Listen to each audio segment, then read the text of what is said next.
I make sure to power off the fuse before installing the smoke alarms to avoid any electrical hazards. This protects me from shocks or short circuits while I'm working. After installation, I turn the fuse back on to test the alarm and ensure it's working properly. This way, I know the system is installed correctly and ready to protect.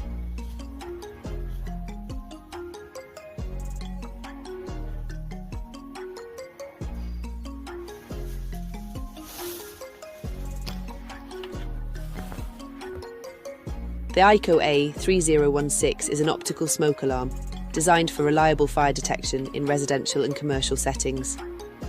It uses advanced optical sensing technology to detect smoke particles in the air,